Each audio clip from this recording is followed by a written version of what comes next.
21 नवंबर 2024 को Hindustan aeronautics limited यानी HAL ने भारत की स्वदेशी रक्षा तकनीक के इतिहास में एक अहम उपलब्धि हासिल की। इस दिन एचएएल ने अपने अपग्रेडेड PTI-7 इंजन का पहला ट्विन इंजन ग्राउंड रन सफलतापूर्वक पूरा किया। इस नए इंजन को PTAW नाम दिया गया है और इसे खास तौर पर कैट्स वॉरियर नामक UCAV के लिए विकसित किया जा रहा है। ये परीक्षण एचएएल की बेंगलुरु स्थित फैसिलिटी में हुआ और ये इस बात का सबूत है कि भारत अब ऑटोनॉमस एरियल सिस्टम्स और प्रोपल्शन टेक्नोलॉजी में लगातार मजबूती हासिल कर रहा है। ये कदम सीधे तौर पर मेक इन इंडिया और आत्मनिर्भर भारत जैसे अभियानों के विजन के अनुरूप है। कैट्स वॉरियर प्रोजेक्ट को एचएएल का फ्लैगशिप मान सकते हैं। इसे लॉयल विंगमैन कॉन्सेप्ट पर डिजाइन किया गया है, यानी ये एक ऐसा ड्रोन है जो मैनेड फाइटर जेट्स के साथ उड़कर उनका सपोर्ट करेगा। इसे इंडियन एयर फोर्स के फाइटर जेट्स जैसे तेजस, AMCA, SU-30 और जगुआर के साथ ऑन परेड करने के लिए तैयार किया जा रहा है। इसका स्केल मॉडल पहली बार एरो इंडिया 2021 में दिखाया गया था और अब 2025 में एरो इंडिया में इसका फुल स्केल डेमोन्स्ट्रेटर भी पेश किया गया। इस UCAV का डिजाइन ऐसा है कि ये लो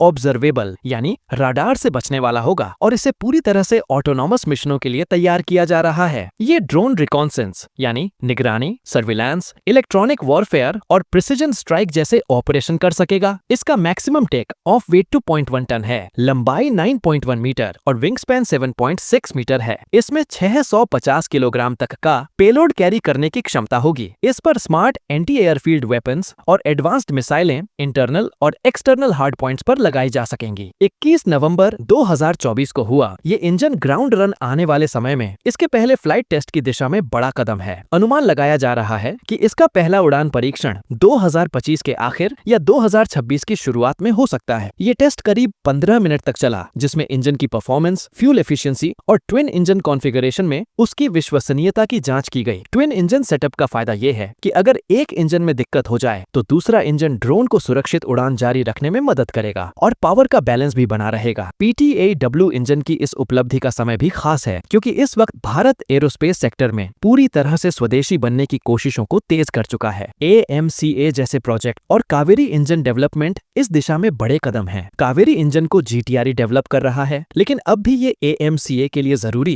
120 किलो न्यूटन थ्रस्ट की जरूरत को पूरा नहीं कर पा रहा। ऐसे में PTAW जैसे छोटे और स्पेशलाइज्ड इंजनों की प्रगति दिखाती है कि एचएएल धीरे धीरे लेकिन लगातार इस दिशा में सफलता हासिल कर रहा है। कैट्स वॉरियर का कॉन्सेप्ट इंटरनेशनल लेवल पर भी काफी अहम माना जा रहा है। अमेरिका का MQ-25 स्टिंगरे, ऑस्ट्रेलिया का घोस्ट बैट और चीन के लॉयल विंगमैन प्रोग्राम्स पहले से इस रेस में हैं। ऐसे में भारत का ये कदम उसे इस क्लब में शामिल करता है जहां आने वाले सालों में ड्रोन और मैनेड एयरक्राफ्ट साथ मिलकर लड़ाइयों की सूरत बदल देंगे। इस प्रोजेक्ट में एचएएल ने लगभग 390 करोड़ रुपए का निवेश किया है, जबकि पूरे कैट्स प्रोग्राम पर करीब 700 करोड़ रुपए खर्च किए जा रहे हैं। इस प्रोग्राम में एचएएल को बेंगलुरु की new space research and technology जैसी प्राइवेट कंपनियों का भी सपोर्ट मिल रहा है। ये पब्लिक प्राइवेट पार्टनरशिप भारत में डिफेंस मैन्युफैक्चरिंग के लिए एक मजबूत इकोसिस्टम तैयार कर रही है। ये कहना गलत नहीं होगा कि कैट्स वॉरियर आने वाले समय में इंडियन एयर फोर्स के लिए एक गेम चेंजर साबित हो सकता है। भविष्य के युद्धों में जहां स्पीड, स्टेल्थ और आर्टिफिशियल इंटेलिजेंस का रोल बढ़ने वाला है, वहां ऐसे UCAV भारत को न सिर्फ तकनीकी बढ़त देंगे बल्कि विदेशी ड्रोन पर निर्भरता भी खत्म करेंगे। अगर इसका फ्लाइट टेस्ट समय पर पूरा हो गया तो अगले कुछ सालों में ये ड्रोन वायुसेना के बेड़े का हिस्सा बन सकता है।